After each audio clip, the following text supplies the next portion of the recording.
बृहस्पतिवार व्रत कथा एवं विधि। इस व्रत को करने से समस्त इच्छाएं पूर्ण होती है और बृहस्पति महाराज प्रसन्न होते हैं। धन, विद्या, पुत्र तथा मनोवांछित फल की प्राप्ति होती है। परिवार में सुख तथा शांति रहती है। इसलिए यह व्रत सर्वश्रेष्ठ और अति फलदायक है। इस व्रत में केले का पूजन ही करें। कथा और पूजन के समय मन, कर्म और वचन से शुद्ध होकर मनोकामना पूर्ति के लिए बृहस्पति देव से प्रार्थना करनी चाहिए। दिन में एक समय ही भोजन करें। भोजन चने की दाल आदि का करें। नमक ना खाएं। पीले वस्त्र पहने। पीले फलों का प्रयोग करें। पीले चंदन से पूजा करनी चाहिए। पूजन के बाद भगवान बृहस्पति की कथा सुननी चाहिए। बृहस्पतिवार व्रत कथा प्राचीन समय की बात है। एक बड़ा प्रतापी तथा दानी राजा था। वह प्रत्येक गुरुवार को व्रत रखता एवं पूजन करता था। यह उसकी रानी को अच्छा न लगता। न ही वह व्रत करती और न ही किसी को एक पैसा दान में देती। राजा को भी वह ऐसा करने से मना किया करती थी। एक समय की बात है कि राजा शिकार खेलने वन को चले गए। घर पर रानी और दासी थी। उस समय गुरु बृहस्पति साधु का रूप धारण कर राजा के दरवाजे पर भिक्षा मांगने आए। साधु ने रानी से भिक्षा मांगी तो वह कहने लगी, हे साधु महाराज, मैं इस दान और पुण्य से तंग आ गई हूँ। आप कोई ऐसा उपाय बताएं जिससे यह सारा धन नष्ट हो जाए तथा मैं आराम से रह सकूं। साधु रूपी बृहस्पति देव ने कहा, हे देवी, तुम बड़ी विचित्र हो। संतान और धन से भी कोई दुखी होता है। अगर तुम्हारे पास धन अधिक है तो तुम इसे शुभ कार्यों में लगाओ जिससे तुम्हारे दोनों लोग सुधरे। परंतु साधु की इन बातों से रानी खुश नहीं हुई। उसने कहा, मुझे ऐसे धन की आवश्यकता नहीं जिसे मैं अन्य लोगों को दान दूं तथा जिसको संभालने में ही मेरा सारा समय नष्ट हो जाए। साधु ने कहा, यदि तुम्हारी ऐसी इच्छा है तो जैसा मैं तुम्हें बताता हूँ तुम वैसा ही करना। बृहस्पतिवार के दिन घर को गौ के गोबर से लीपना। अपने केशों को पीली मिट्टी से धोना। केशों को धोते समय स्नान करना। राजा से हजामत बनाने को कहना। भोजन में मांस मदिरा खाना। कपड़ा धोबी के यहाँ धुलने डालना। इस प्रकार 7 बृहस्पतिवार करने से तुम्हारा सब धन नष्ट हो जाएगा। इतना कहकर साधु बने बृहस्पति देव अंतर्ध्यान हो गए। साधु के कहे अनुसार करते हुए रानी को केवल 3 बृहस्पतिवार ही बीते थे कि उसकी समस्त धन संपत्ति नष्ट हो गई। भोजन के लिए परिवार तरसने लगा। एक दिन राजा रानी से बोला, हे रानी, तुम यहीं रहो, मैं दूसरे देश को जाता हूँ क्योंकि यहाँ पर मुझे सभी जानते हैं, इसलिए मैं यहाँ कोई छोटा कार्य नहीं कर सकता। ऐसा कहकर राजा परदेश चला गया। वहाँ वह जंगल से लकड़ी काटकर लाता और शहर में बेचता। इस तरह वह अपना जीवन व्यतीत करने लगा। इधर राजा के बिना रानी और दासी दुखी रहने लगी। एक समय जब रानी और दासियों को 7 दिन बिना भोजन के रहना पड़ा तो रानी ने अपनी दासी से कहा, हे दासी, पास के ही नगर में मेरी बहन रहती है। वह बड़ी धनवान है। तू उसके पास जा और कुछ ले आ ताकि थोड़ा बहुत गुजर बसर हो जाए। दासी रानी की बहन के पास गई। उस दिन बृहस्पतिवार था। रानी की बहन उस समय बृहस्पतिवार की कथा सुन रही थी। दासी ने रानी की बहन को अपनी रानी का संदेश दिया, लेकिन रानी की बहन ने कोई उत्तर नहीं दिया। जब दासी को रानी की बहन से कोई उत्तर नहीं मिला तो वह बहुत दुखी हुई। उसे क्रोध भी आया। दासी ने वापस आकर रानी को सारी बात बता दी। सुनकर रानी ने अपने भाग्य को कोसा। उधर रानी की बहन ने सोचा कि मेरी बहन की दासी आई थी परंतु मैं उससे नहीं बोली, इससे वह बहुत दुखी हुई होगी। कथा सुनकर और पूजन समाप्त कर वह अपने बहन के घर गई और कहने लगी, हे बहन, मैं बृहस्पतिवार का व्रत कर रही थी। तुम्हारी दासी गई परंतु जब तक कथा होती है तब तक ना ही उठते हैं और ना ही बोलते हैं, इसलिए मैं नहीं बोली। कहो दासी, क्यों गई गई थी। रानी बोली, हे बहन, हमारे घर अनाज नहीं था। ऐसा कहते कहते रानी की आंखें भर आई। उसने दासियों समेत भूखा रहने की बात भी अपनी बहन को बता दी। रानी की बहन बोली, बहन देखो, बृहस्पति देव भगवान सबकी मनोकामना पूर्ण करते हैं। देखो, शायद तुम्हारे घर में अनाज रखा हो। यह सुनकर दासी घर के अंदर गई तो वहां उसे एक घड़ा अनाज का भरा मिल गया। उसे बड़ी हैरानी हुई क्योंकि उसने एक एक बर्तन देख लिया था। उसने बाहर आकर रानी को बताया। दासी रानी से कहने लगी, हे रानी, जब हमको अन्न नहीं मिलता तो हम व्रत ही तो करते हैं, इसलिए क्यों ना इनसे व्रत और कथा की विधि पूछ ली जाए। हम भी व्रत किया करेंगे। दासी के कहने पर रानी ने अपनी बहन से बृहस्पतिवार व्रत के बारे में पूछा।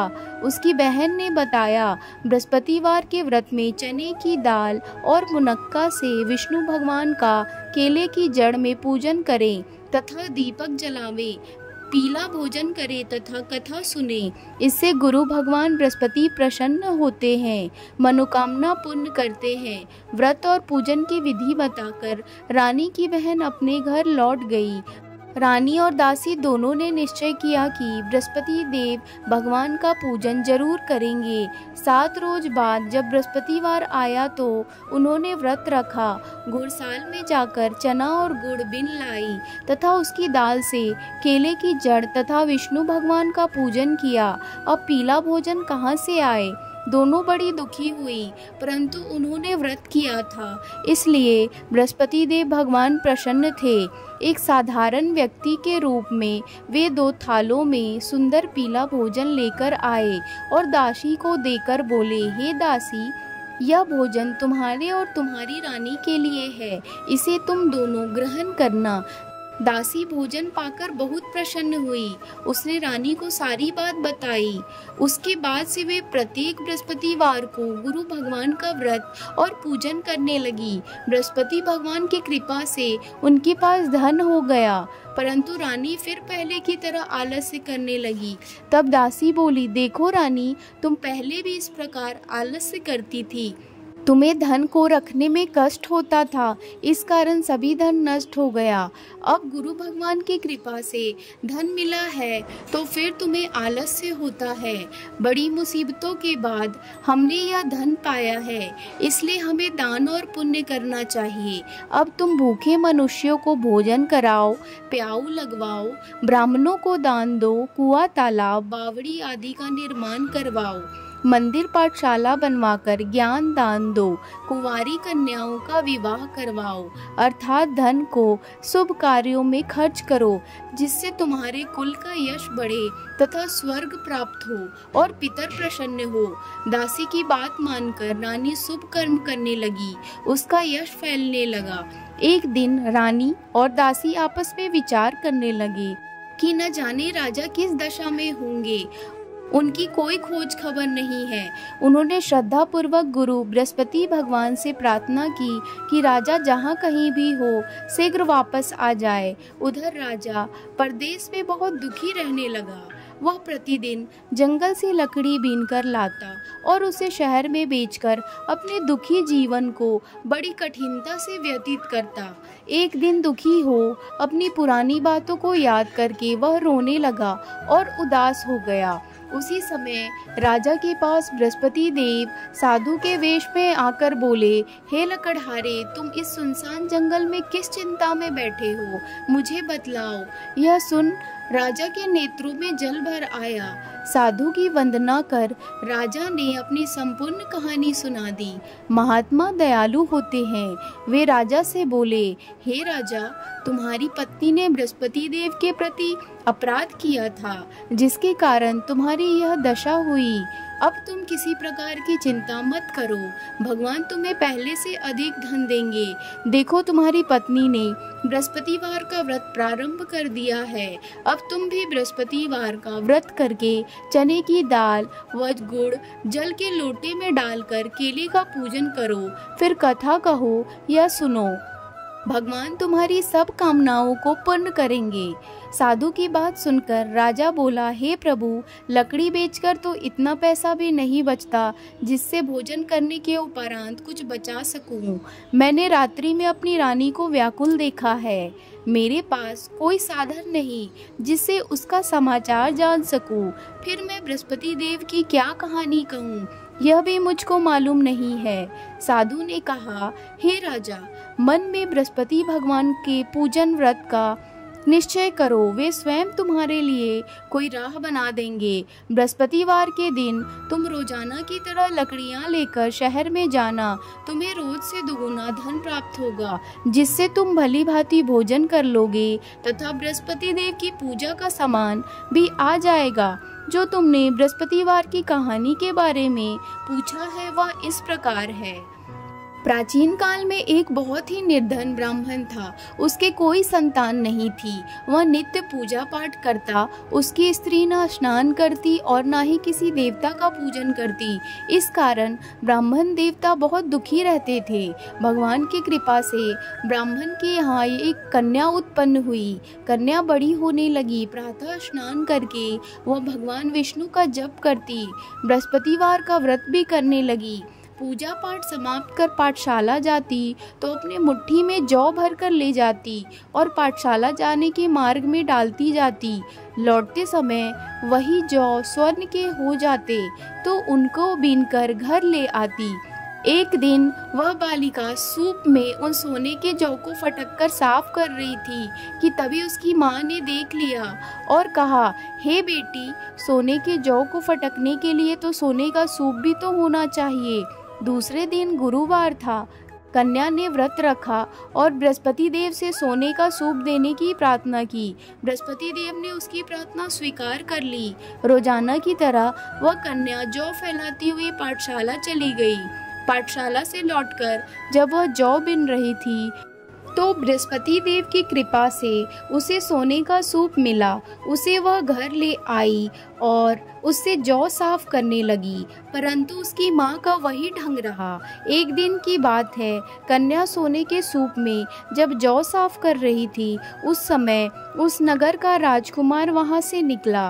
कन्या के रूप को देखकर वह उस पर मोहित हो गया। राजमहल आकर वह भोजन तथा जल त्याग कर उदास होकर लेट गया। राजा को जब राजकुमार द्वारा अन्न जल त्यागने का समाचार ज्ञात हुआ तो अपने मंत्रियों के साथ वह अपने पुत्र के पास गया और कारण पूछा। राजकुमार ने राजा को उस लड़की के घर का पता भी बता दिया। मंत्री उस लड़की के घर गया। मंत्री ने ब्राह्मण के समक्ष राजा की ओर से निवेदन किया। कुछ ही दिन बाद ब्राह्मण की कन्या का विवाह राजकुमार के साथ संपन्न हो गया। कन्या के घर से जाते ही ब्राह्मण के घर में पहले की भली भांति गरीबी का निवास हो गया। एक दिन दुखी होकर ब्राह्मण अपनी पुत्री से मिलने गए। बेटी ने पिता की अवस्था को देखा और अपनी माँ का समाचार पूछा। ब्राह्मण ने सभी हाल कह सुनाया। कन्या ने बहुत सा धन देकर अपने पिता को विदा कर दिया, लेकिन कुछ दिन बाद फिर वही हाल हो गया। ब्राह्मण फिर अपनी कन्या के यहाँ गया और सभी हाल कहा तो पुत्री बोली, हे पिताजी, आप माताजी को यहाँ लेवा लाओ, मैं उन्हें यह विधि बता दूंगी जिससे गरीबी दूर हो जाए। ब्राह्मण देवता अपनी स्त्री को साथ लेकर अपनी पुत्री के पास राजमहल पहुँचे तो पुत्री अपनी माँ को समझाने लगी, हे माँ, तुम प्रातःकाल स्नान आदि करके विष्णु भगवान का पूजन करो तो सब दरिद्रता दूर हो जाएगी। परंतु उसकी माँ ने उसकी एक भी बात नहीं मानी। वह प्रातःकाल उठकर अपनी पुत्री का बचा जूठन खा लेती थी। एक दिन उसकी पुत्री को बहुत गुस्सा आया। उसने अपनी माँ को एक कोठरी में बंद कर दिया। प्रातः उसे स्नान आदि कराकर पूजा पाठ करवाया तो उसकी माँ की बुद्धि ठीक हो गई। इसके बाद वह नियम से पूजा पाठ करने और प्रत्येक बृहस्पतिवार को व्रत रखने लगी। इस व्रत के प्रभाव से मृत्यु के बाद वह स्वर्ग को गई।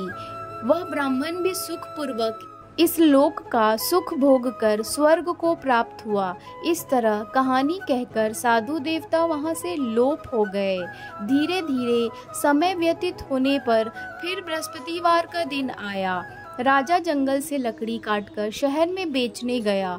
उसे उस दिन से और दिनों से अधिक धन मिला। राजा ने चना गुड़ आदि लाकर बृहस्पतिवार का व्रत किया। उस दिन से उसके सभी क्लेश दूर हुए। परंतु जब अगले गुरुवार का दिन आया तो वह बृहस्पतिवार का व्रत करना भूल गया। इस कारण बृहस्पति भगवान नाराज हो गए। उस दिन उस नगर के राजा ने विशाल यज्ञ का आयोजन किया था तथा अपने समस्त राज्य में घोषणा करवा दी थी कि सभी मेरे यहाँ भोजन करने आवे, किसी के घर चूल्हा ना जले। इस आज्ञा को जो ना मानेगा उसको फांसी दे दी जाएगी। राजा की आज्ञा अनुसार राज्य के सभी वासी राजा के भोज में सम्मिलित हुए, लेकिन लकड़हारा कुछ देर से पहुंचा, इसलिए राजा उसको अपने साथ महल में ले गए। जब राजा लकड़हारे को भोजन करा रहे थे तो रानी की दृष्टि उस खूंटी पर पड़ी जिस पर उसका हार लटका हुआ था। उसे हार खूंटी पर लटका दिखाई नहीं दिया। रानी को निश्चय हो गया कि मेरा हार इस लकड़हारे ने चुरा लिया है। उसी समय सैनिक बुलवाकर उसको जेल में डलवा दिया। लकड़हारा जेल में विचार करने लगा कि न जाने कौन से पूर्व जन्म के कर्म से मुझको यह दुख प्राप्त हुआ है, और जंगल में मिले साधु को याद करने लगा। तत्काल बृहस्पति देव साधु के रूप में प्रकट हो गए और कहने लगे, अरे मूर्ख, तूने बृहस्पति देवता की कथा नहीं की, इसी कारण तुझे दुख प्राप्त हुआ है। अब चिंता मत कर, बृहस्पतिवार के दिन जेल खाने के दरवाजे पर तुझे 4 पैसे पड़े मिलेंगे। उनसे तू बृहस्पति देव की पूजा करना तो तेरे सभी क्लेश दूर हो जाएंगे। अगले बृहस्पतिवार उसे जेल के द्वार पर 4 पैसे मिले। राजा ने पूजा का सामान मंगवाकर कथा कही और प्रसाद बांटा। उसी रात्रि में बृहस्पति देव ने उस नगर के राजा को स्वप्न में कहा, हे राजा, तूने जिसे जेल में बंद किया है उसे कल छोड़ देना, वह निर्दोष है। राजा प्रातःकाल उठा और खूंटी पर हार टंगा देखकर लकड़हारे को बुलाकर क्षमा मांगी तथा राजा को योग्य सुंदर वस्त्र आभूषण भेंट कर उसे विदा किया। गुरुदेव की आज्ञा अनुसार राजा अपने नगर को चल दिया। जब राजा नगर के निकट पहुंचा तो उसे बड़ा ही आश्चर्य हुआ। नगर में पहले से अधिक बाग, तालाब, मंदिर आदि बने हुए थे। राजा ने पूछा कि यह किसका बाग और धर्मशाला है। तब नगर के सब लोग कहने लगे कि यह सब रानी और दासी द्वारा बनवाए गए हैं। राजा को आश्चर्य हुआ और गुस्सा भी आया कि उसकी अनुपस्थिति में रानी के पास धन कहाँ से आया होगा। जब रानी ने यह खबर सुनी कि राजा आ रहे हैं तो उसने अपनी दासी से कहा, हे दासी, देख, राजा हमको कितनी बुरी हालत में छोड़ गए थे। वह हमारी ऐसी हालत देखकर लौट न जाए, इसलिए तू दरवाजे पर खड़ी हो जा। रानी की आज्ञा अनुसार दासी दरवाजे पर खड़ी हो गई और जब राजा आए तो उन्हें अपने साथ महल में लिवा लाई। तब राजा ने क्रोध करके अपने तलवार निकाली और पूछने लगा, बताओ, यह धन तुम्हें कैसे प्राप्त हुआ है। तब रानी ने सारी कथा कह सुनाई। राजा ने निश्चय किया कि मैं रोजाना दिन में 3 बार कथा कहा करूंगा तथा रोज व्रत किया करूंगा। अब हर समय राजा के दुपट्टे में चने की दाल बंधी रहती तथा दिन में 3 बार कथा कहता। एक रोज राजा ने विचार किया कि चलो अपनी बहन के यहाँ हो आऊं। इस तरह का निश्चय कर राजा घोड़े पर सवार हो गया और अपनी बहन के यहाँ चल दिया। मार्ग में उसने देखा कि कुछ आदमी एक मुर्दे को लिए जा रहे हैं। उन्हें रोककर राजा कहने लगा, अरे भाइयों, मेरी बृहस्पतिवार की कथा सुन लो। वे बोले, लो, हमारा आदमी तो मर गया है, इसको अपनी कथा की पड़ी है। परंतु कुछ आदमी बोले, अच्छा कहो, हम तुम्हारी कथा भी सुनेंगे। राजा ने दाल निकाली और कथा कहानी शुरू कर दी।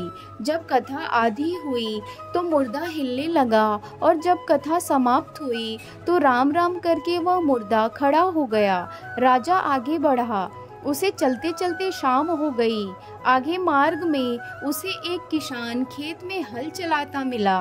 राजा ने उससे कथा सुनने का आग्रह किया, लेकिन वह नहीं माना। राजा आगे चल पड़ा। राजा के हटते ही बैल पछाड़ खाकर गिर गए और किसान के पेट में बहुत जोर से दर्द होने लगा। उसी समय किसान की पत्नी रोटी लेकर आई। उसने जब देखा तो अपने पुत्र से सब हाल पूछा। बेटे ने सभी हाल बता दिया। बुढ़िया दौड़ी दौड़ी उस घुड़सवार के पास जाकर गई और उससे बोली, मैं तेरी कथा सुनूंगी, तू अपनी कथा मेरे खेत पर ही चलकर कहना। राजा ने लौटकर बुढ़िया के खेत पर जाकर कथा कही, जिसके सुनते ही बैल खड़े हो गए तथा किसान के पेट का दर्द भी बंद हो गया। राजा अपनी बहन के घर पहुंच गया। बहन ने भाई की खूब मेहमानी की। दूसरे रोज प्रातःकाल राजा जागा तो वह देखने लगा कि सब लोग भोजन कर रहे हैं। राजा ने अपनी बहन से जब पूछा, ऐसा कोई मनुष्य है जिसने भोजन नहीं किया हो, जो मेरी बृहस्पतिवार की कथा सुन ले। बहन बोली, हे भैया, यह देश ऐसा ही है। पहले यहाँ के लोग भोजन करते हैं, बाद में अन्य काम करते हैं। फिर वह एक कुम्हार के घर गई, जिसका लड़का बीमार था। उसे मालूम हुआ कि उसके यहाँ 3 दिन से किसी ने भोजन नहीं किया है। रानी ने अपने भाई की कथा सुनने के लिए कुम्हार से कहा। वह तैयार हो गया। राजा ने जाकर बृहस्पतिवार की कथा कही, जिसको सुनकर उसका लड़का ठीक हो गया। अब तो राजा की प्रशंसा होने लगी। एक दिन राजा ने अपनी बहन से कहा, हे बहन, मैं अब अपने घर जाऊंगा, तुम भी तैयार हो जाओ। राजा की बहन ने अपनी सास से अपने भाई के साथ जाने की आज्ञा मांगी। सास बोली, चली जा, परंतु अपने लड़कों को मत ले जाना, क्योंकि तेरे भाई के कोई संतान नहीं होती है। बहन ने अपने भाई से कहा, हे भैया, मैं तो चलूंगी, परंतु कोई बालक नहीं जाएगा। अपनी बहन को भी छोड़कर दुखी मन से राजा अपने नगर को लौट आया। राजा ने अपनी रानी से सारी कथा बताई और बिना भोजन किए वह सैया पर लेट गया। रानी बोली, हे प्रभु, बृहस्पति देव ने हमें सब कुछ दिया है, वे हमें संतान अवश्य देंगे। उसी रात में बृहस्पति देव ने राजा को स्वप्न में कहा, हे राजा, उठ, सभी सोच त्याग दे, तेरी रानी गर्भवती है। राजा को यह जानकर बड़ी खुशी हुई। 9वें महीने रानी के गर्भ से एक सुंदर पुत्र पैदा हुआ। तब राजा बोला, हे रानी, स्त्री बिना भोजन के रह सकती है, परंतु बिना कहे नहीं रह सकती। जब मेरी बहन आए तो तुम उससे कुछ मत कहना। रानी ने हाँ कर दी। जब राजा की बहन ने यह शुभ समाचार सुना तो वह बहुत खुश हुई तथा बधाई लेकर अपने भाई के यहाँ आई। रानी ने तब उसे आने का उलाहना दिया। जब भाई अपने साथ ला रहे थे तब टाल गई, उनके साथ न आई और आज अपने आप ही भागी भागी बिन बुलाए आ गई। तो राजा की बहन बोली, भाई, मैं इस प्रकार न कहती तो तुम्हारे घर औलाद कैसे होती। बृहस्पति देव सभी कामनाएं पूर्ण करते हैं। जो सद्भावना पूर्वक बृहस्पतिवार का व्रत करता है एवं कथा पढ़ता है अथवा सुनता है और दूसरों को सुनाता है, बृहस्पति देव उनकी सभी मनोकामनाओं को पूर्ण करते हैं, उनकी सदैव रक्षा करते हैं। जो संसार में सद्भावना से गुरुदेव का पूजन एवं व्रत सच्चे हृदय से करते हैं, उनकी सभी मनोकामनाएं वैसे ही पूर्ण होती है जैसे सच्ची भावना से रानी और राजा ने बृहस्पति देव की कथा का गुणगान किया तो उनकी सभी इच्छाएं बृहस्पति देव ने पूर्ण की। अनजाने में भी बृहस्पति देव की उपेक्षा ना करें, ऐसा करने से सुख शांति नष्ट हो जाती है। इसलिए सबको कथा सुनने के बाद प्रसाद लेकर जाना चाहिए। हृदय से उनका मनन करते हुए जयकारा बोलना चाहिए। बोलो बृहस्पति देव भगवान की जय।